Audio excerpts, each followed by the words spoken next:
Dear mama.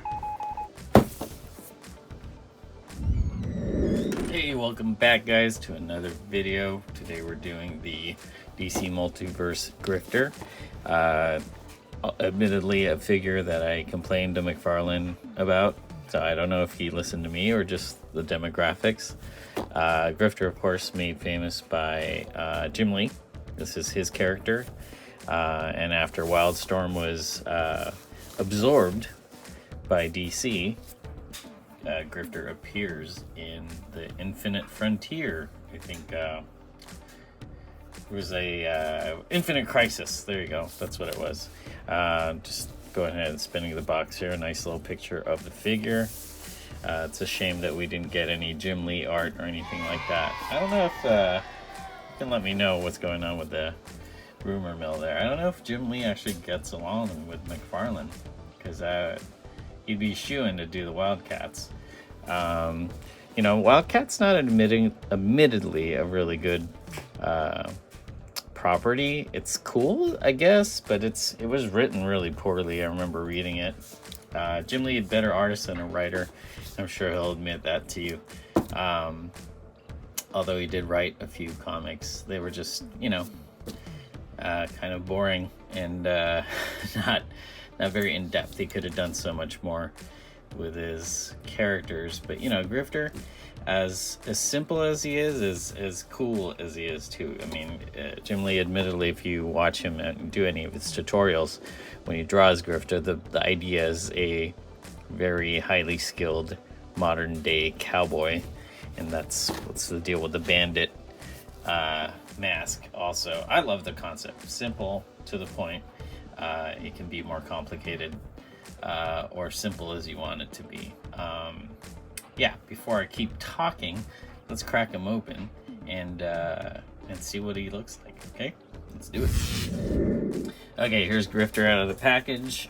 First impression, I really like the textures, the way the jacket looks. It pretty much looks like a repurposed Red Hood, which is fine. That's kind of what I expected it to be. His neck is a little too short. I wish his neck kind of popped up a little bit more to show off the mask.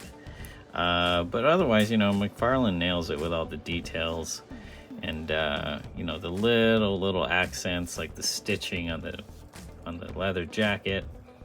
I don't think he did it justice in the sense that I think he should have been wearing a trench, but I'm not sure if this is what he was wearing in the cartoon or not. Maybe it was just this normal military jacket, so I'll have to take a look before I pass true judgment on that.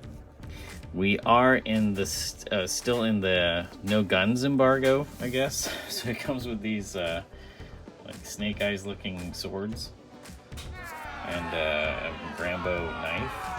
But I mean, you know what Grifter's about. He's supposed to be guns, so it's kind of disappointing. I will say that they did allow for a little bit of a trigger finger on each hand, so I'm hoping he can still hold a gun and look cool. You know, too bad he doesn't have any holsters or anything like that. I know McFarlane's trying to find a ton of workarounds from that gun embargo that they have, which is super ridiculous anyway. I don't really know the true story or what's going on with that, but currently, you know, any DC character that has weapons, they don't have weapons. They have swords, but they don't have guns. That's what I'm trying to say. But he's a gun guy, so it makes no sense at all. But I'm glad at the end of the day that they made him, because I've been wanting a Grifter without having to pay for someone to customize one for me, like $100 something. I can't justify that.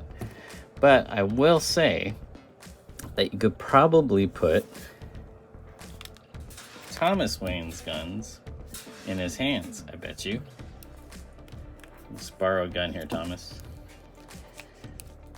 But you know, the only downside is, you know, if you notice, Thomas Wayne has a trigger finger.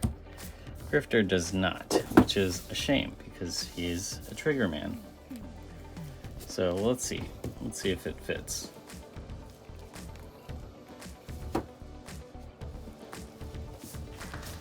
Okay, that's not bad. See, like the contingency, there's a little bit of a trigger finger, not a complete one like we have for Thomas Wayne, but it looks like he has a resting trigger finger on this side and also on this side. What I also find interesting is McFarlane is doing some weapons packs. So even if you can't get guns on a action figure, he's selling them separately. So that's a good workaround. So I gotta hand it to McFarlane, finding all those workarounds so we can have a decent looking collection. All right, the clever people at McFarlane figured out a workaround. It looks like a solid hand, but actually the trigger fingers are separate. So even though they're more curled in instead of out, they can actually loop around the trigger much better. So good job, guys. Definitely finding the workaround, and I appreciate that, going the extra mile. Let's take a look at the articulation, shall we? So not a lot of head movement. It's about all I can get from him looking up. And like I said, I wish his neck was longer. As you can see, he's kind of buried behind his jacket. He can look all the way down. There's some head tilt.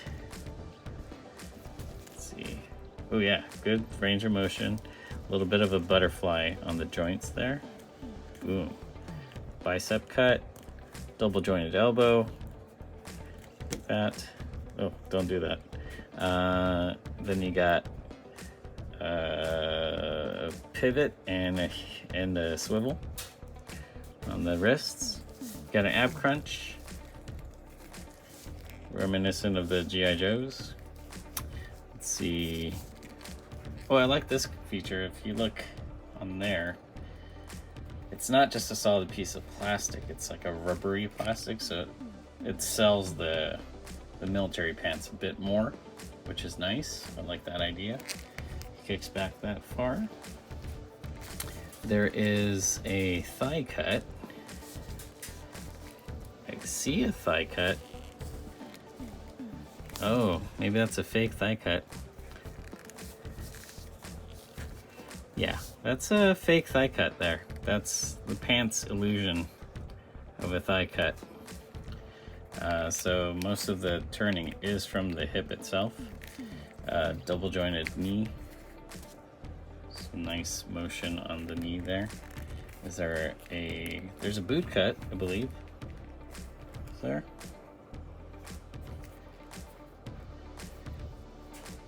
If it is, I might have to boil them to get it. You can see the seam there. Maybe it's just an illusion. Oh, okay, so the boot cut technically is an ankle cut. So the ankles turn, which gives it a weird looking pivot right there with the ball joint there. Wow, that's a lot of range of motion for a foot. So they're probably compensating for whatever's missing up here, which is great. And there's toe articulation, which is really cool too. So far, he looks great. Good amount of articulation. Let's see what poses we can get him in. All right, we got Grifter in a Grifter-esque action pose. Yeah, not bad looking at all. I do wish he had that thigh cut. I mean, he might have one. No, definitely not. Or if it is, it's fused. Yeah, I don't think he has one. So you can get into that kind of John Woo, if you know who John Woo is, director, big in the late 2000s, early 90s, for the guns. Basically why every 1992 gun-slinging comic book character had two guns. Thank you, John Woo. So yeah, you can get him in some good grifter poses, like so. I do wish he had a tiny bit more range of motion in his head. It's pretty stiff, but I do like how the mask isn't just a fascia or it's complete. Like that bandit look is complete. So great job on that. The hair looks better than most of the customs I've seen. Very true to the comic book. So yeah, I can't really complain too much. There's a lot of problems going on with the gun issues, with especially for McFarlane. I don't know if Marvel's going through that, but truth be told, I haven't gotten a figure with guns in it in a while from Marvel. But I've been waiting for this at an affordable price, and I got it. So thank you, McFarlane. Did a great job, even with all the hurdles. And I'll be happy to display him on my shelf. Grifter. Alright guys, thanks for joining me on this quick little rundown on the Grifter, Multi-Universe, DC, etc, etc. Thank you, McFarlane, for doing this, because I've been waiting for this figure for quite a while. I didn't care who was going to do it. I'm glad McFarlane did it, because I was, expecting all the little details that he got going on there. And I love it, minus the weird situation with the guns. I think for me it's an essential figure. Truth be told, I wasn't a huge fan of the Wildcats. Jim Lee, he was not a strong writer, let's be honest, but I did enjoy the simplicity of the Grifter character, just a gunslinger fighting superheroes. Anyway, let me know what you guys think, if you guys are going to pick him up, or if you find him like a throwaway character, wait for him to go on clearance or something like that. And what you guys think in general, what you guys have been digging. Please leave a like, subscribe, and a comment. Ring the notification bell if you're enjoying what I'm offering you guys. I got more on the queue coming down the line that I'd like to talk about and like to share that with you. Anyway, thanks again for joining me. Stay otakutive. Peace.